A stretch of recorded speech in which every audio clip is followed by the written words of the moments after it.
Newton's differential equation. A first-order differential equation dy over dx equals f of x and y and if the right side satisfies the condition of f of dx and dy equals f of x and y for all t. In other words, the right side is a homogeneous function with respect to the variables of x and y of the zero order. A homogeneous differential equation can be written in a form of y prime equals f of x over y, or alternatively in a differential form of f of tx and ty equals t raised to the power of 0, f of x and y equals f of x and y, where p of x and y and q of x and y are homogeneous function of the same degree. P of x and y dx plus q of x and y dy equals 0. A function p of x and y is called a homogeneous function of the degree n if the following relationship is valid for all t is greater than 0. P of tx and ty equals t raised to the power of n times p of x and y. A homogeneous equation can be solved by the substitution y equals ux, which leads to a separable differential equation. A differential equation of kind Canisia is converted siya into a separable equation by moving the origin of the coordinate system to the point of intersection of the given straight line. If the straight lines are parallel, the differential equation is transformed to separable equation by using the change of variable z equals ex plus by. So, dy over dx is equals to f of y over x, where v equals yx, which is also y is equals to vx. D over dx is equals d times vx over dx equals v dx over dx plus x dv over dx. So, ang mahibilin is dy over dx equals v plus x dv over dx.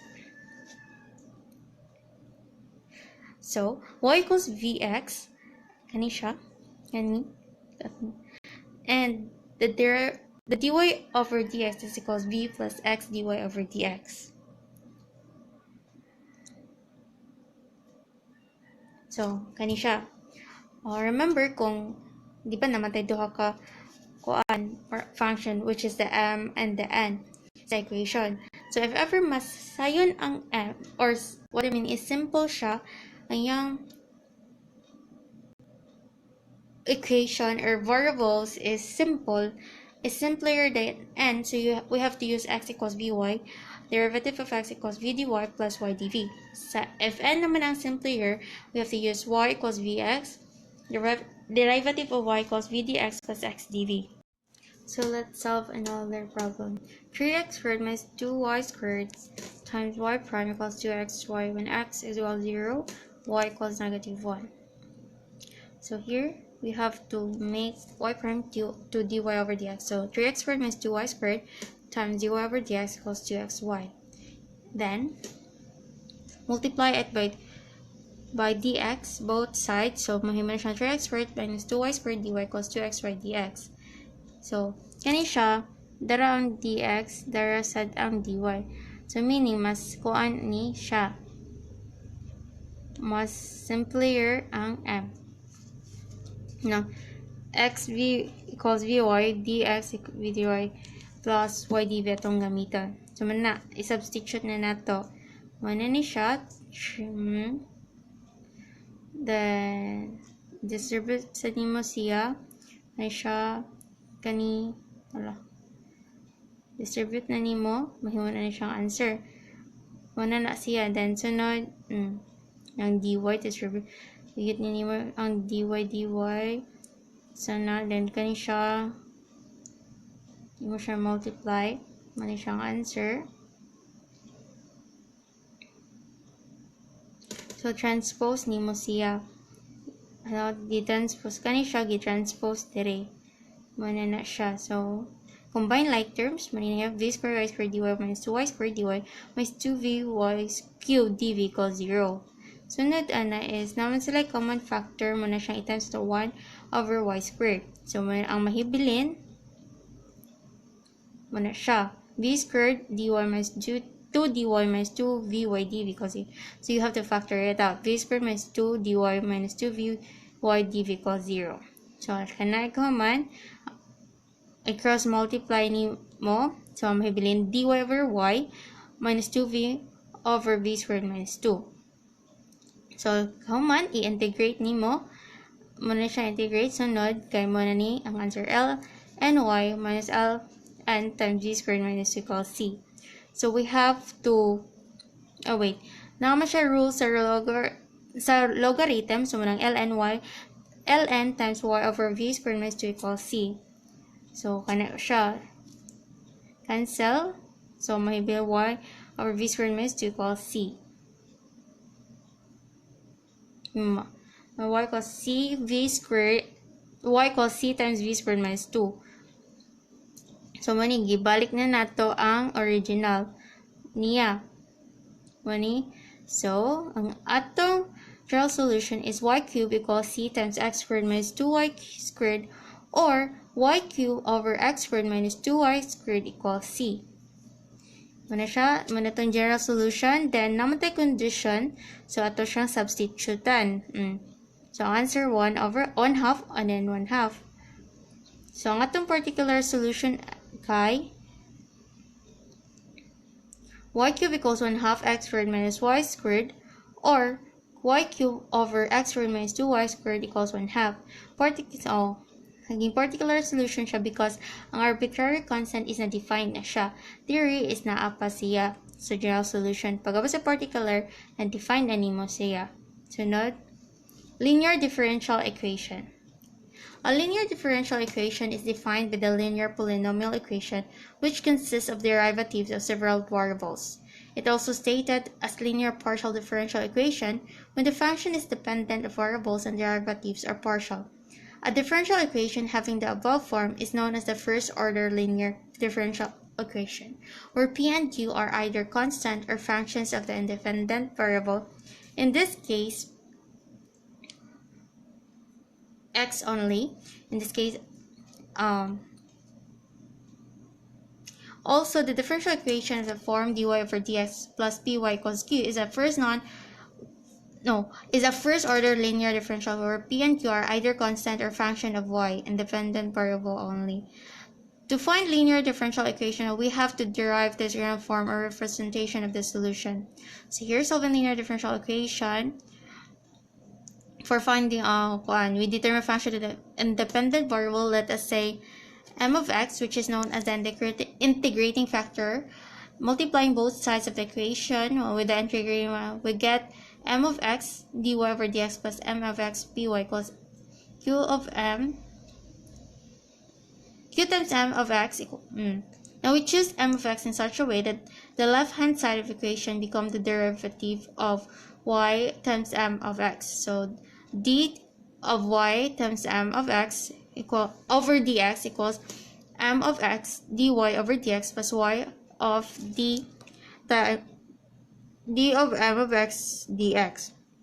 So using d times uv over dx equals v du over dx plus u times dv over dx. So we have m of x over dy over dx plus m of x py equals m of x dy over dx plus y times d of m of x over dx. So m of x py equals y times dm of x over dx, and 1 over m prime of x equals p dx. So integrate both sides respectively, we get in m of x equals integral p of p dx as integral f prime of x over f of x equals ln f of x. M of x equals e raised to the power of p dx, which is the integrating factor. Now, using this validated factor, we can find out the solution of our first-order linear differential equation. So we have to multiply both sides by the IF we get. So e raised to the power of p dx dy over dx plus y times p e raised to the power of integral p dx equals q p e raised to the power of integral p dx. This could be easily written as this, like this, and oh my god, and we use this. Now integrate both sides with respect to x. We get integral of d times y times e raised to the power of the integral p dx equals integral of q times e raised to the power of integral p dx plus c. Y equals 1 over e raised to the power of integral p dx times integral of q times e raised to the power of integral p dx plus c, where c is the arbitrary constant. So let's solve dy over dx plus second of x y equals 7. So man siya, dy over dx plus second x times y equals 7. So ang atong integrating factor is kani. So man siya. Ang p nato is mao ni siya, and this is our q. So ato substitute sa p is second x, then dx equals integral factor. So kani ang integral sa second of x dx is equals to ln second x plus tan x. So kani siya ang e atong siya gibutangan og e, muna siya cancel nato, then mahimo na siyang second x plus tan x. So this formula is d times y times integrating factor over dx. So here d times y second x plus tan x over dx. So ato ra siyang gipulihan. So diri nga side is 7 second x plus tan x. So here dy times y integrate nato sila. Integral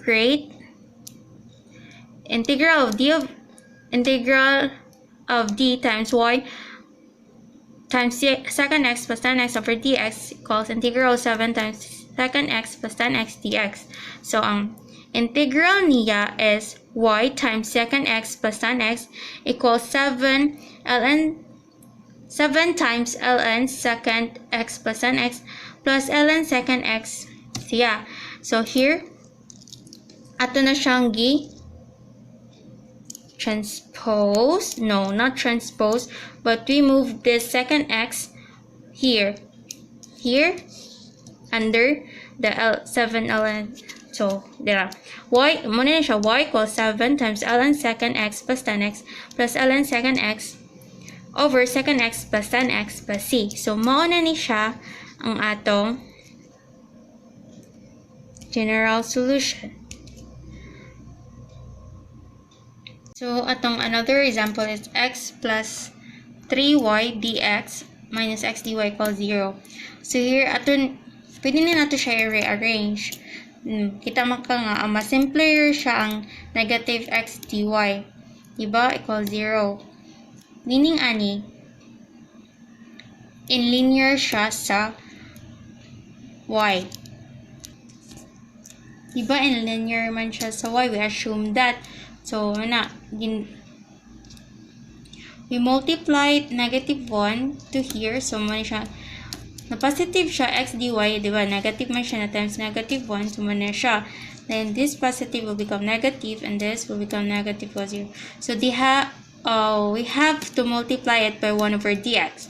So here x dy over dx minus x minus 3y equals 0.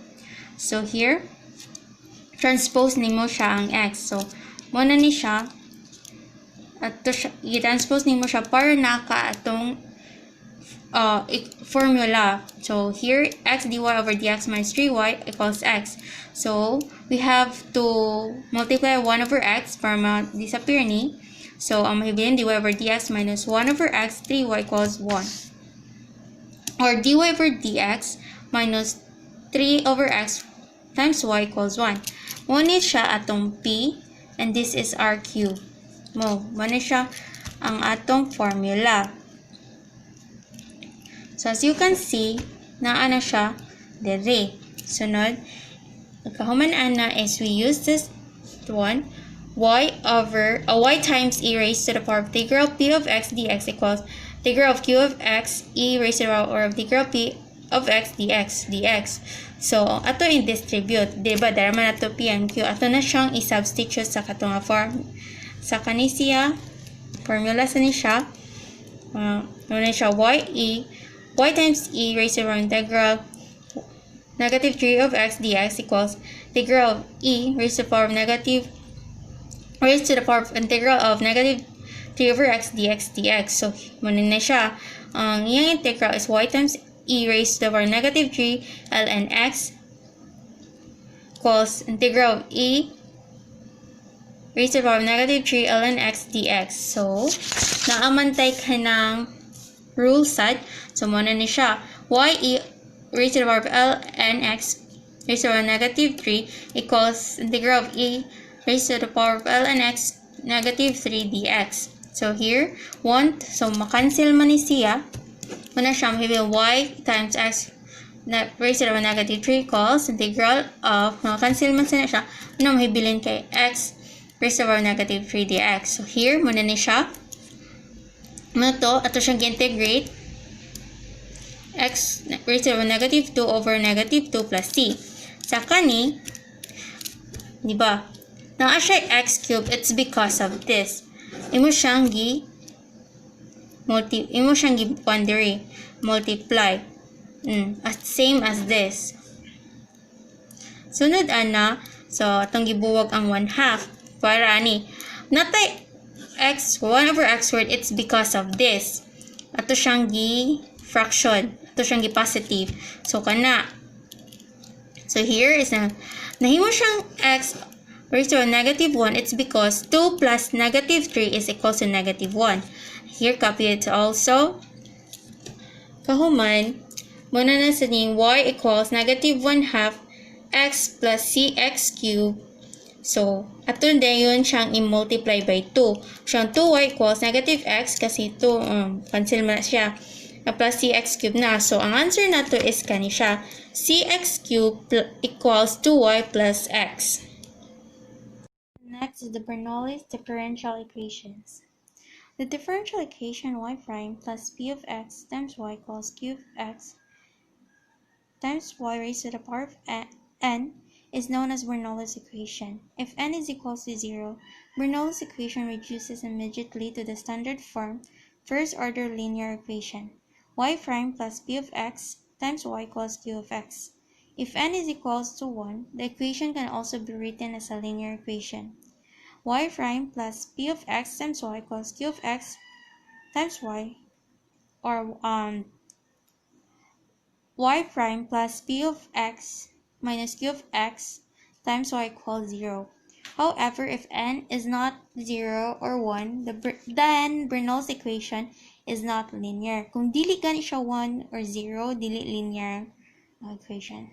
So, nevertheless, it can be transformed into a linear equation by first multiplying through by 1 raised to the power of negative n, y raised to the power of negative n times y prime plus p of x, y raised to the power 1 minus n equals q of x.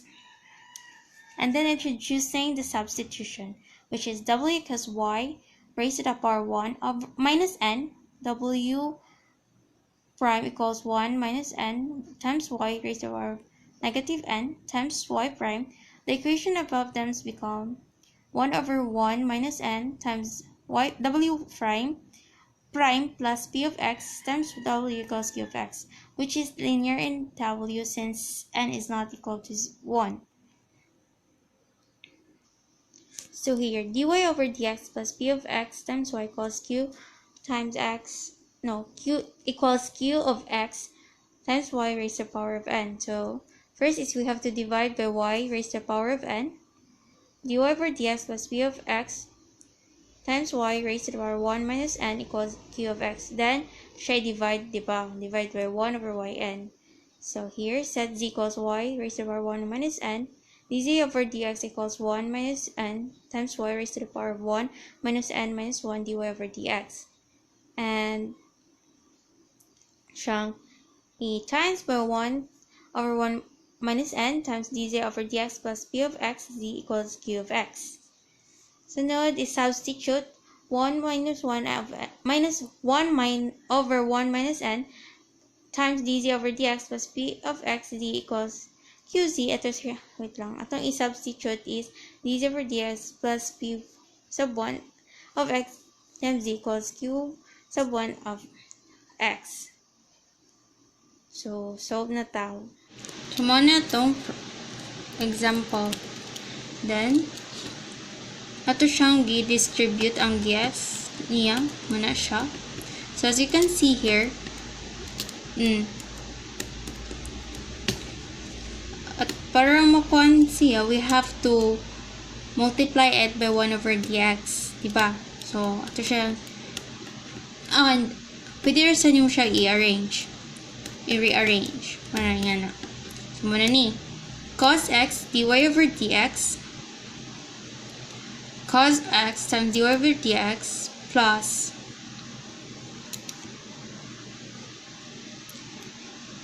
y minus cos squared x equals 0. Kani siya, linear in y ni siya. Then, muni, moment siyang katong ato siyang i-transpose kani. Then, we have to multiply it by 1 over cos x.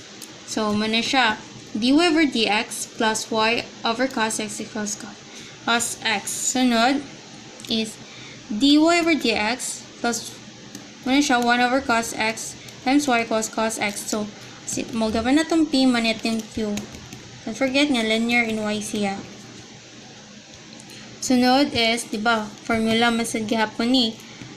Next is, we have to substitute ang katong p of x then sa q of x. So, muna siya. Y times e raised to the power of the integral of 1 over cos x dx equals integral of cos of x times e raised to the power of integral of 1 over cos x dx. So, muna na to. Here is muna siya, y times e ln times second x plus tan x equals integral of cos of x times e ln raised to the power of ln second x plus tan x dx. So here, cancel ni siya, maning nahibilin y times second x plus tan x. Kani siya is, makancel na sa integral of cos x times second x plus tan x dx. So ang answer nato is y times second x plus tan x equals x minus cos x plus c. Mao ni atong Bernoulli differential equation. Na siya.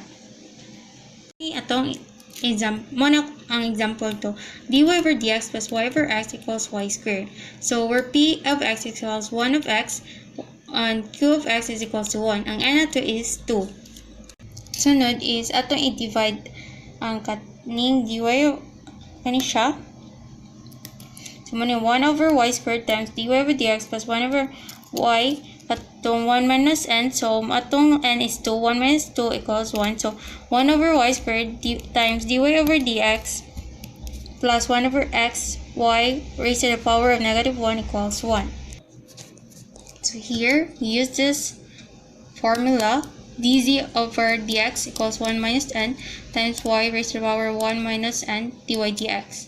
So, here, mata na siyang substitute. dz over dx equals 1 minus 2 times y raised to the power 1 minus 2 dy dx. So, mahibilin is negative 1, y raised to the power negative 1 dy dx. So, here, natay dz over dx, negative siya, plus 1 over x. Ang p of x nato is 1 over x.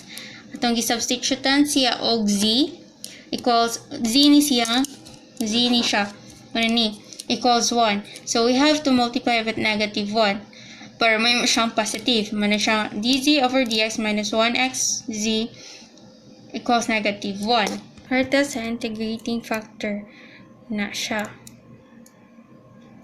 Diba, 1 over x naman. So, muna, e raised by negative integral dx over x equals e raised by negative ln x. Muna yun, become siya e raised by ln x raised to the power of negative 1. Makancel mo siya, muna siyang, ang mahibilin kay x negative 1, no, mato siyang fraction para ma-positive. So, kauman, ato ning siya, kani, Kani siya, ato siyang gamiton balik. Ato siyang i-multiply sa kaning answer 1. So, therefore, 1 over x dz over dx minus 1 over x over z equals negative 1 over x. Mo ni siya, d over dx times 1 over x times z equals negative 1 over x. So, 1 over x times z equals negative integral 1 over x. So, z over x equals negative ln x plus c. So, we use z equals 1 over y. Saka ni siya, siyang 1 over y times x equals c minus ln x. So, ang x itong gibalhin. So, y over y, 1 over y equals c minus ln x. So, 1 over y equals x times c minus ln x. Mo na siya itong Bernoulli differential equation. Thank you.